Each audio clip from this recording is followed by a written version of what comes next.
Това е ефективен начин да станеш фит извън офиса. А това е инструмент, който трябва да опознаеш, ако искаш да останеш във форма в офиса. Повечето хора мислят, че седенето е пасивно, а то не е. Добрият стол решава един важен проблем. Той те държи фит да се фокусираш по-дълго. Това е столът Freedom. Той е създаден с един ясен принцип.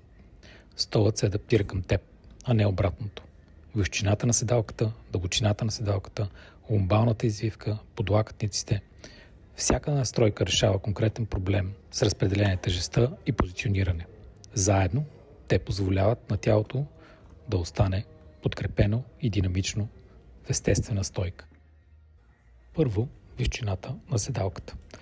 Стъпалата са стабилно на пода, тазът е в баланс. Сега гърбът. Тук повечето столове се провалят. Лумбалната опора и облегалката следва извивката на гръбнака. Когато извивките се паднат, контактът се разпределя. По-малко напрежение, повече комфорт, повече свежест. Следва дълбочината на седалката. Ако си по-висок, искаш по-голямо покритие на бедрата ти. Правилната дистанция между ръба на седалката и коляното е около 3 пръста. Така краката са добре подкрепени и остава свобода за движение. Сега финните настройки. Тук столът изчезва и тялото поема естественият си път. Това е най-важната част – движение. Когато се облегнеш, столът те следва, като екзоскелет.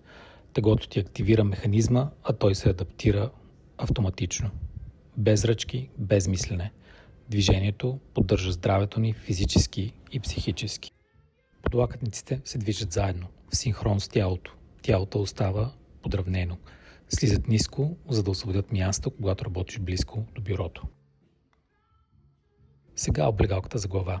Появява се, когато се облегнеш и поддържа горната част на гърба и тила ти. Когато си изправен, се отдръпва. Настройва се финно, с леко движение на ръблем. Премахва напрежението между тялото ти и работния ден. Ние седим повече от всякога. Статичното седене е наш враг. Движението е решението. Столовете не са инструменти за седене. Те са инструменти за движение.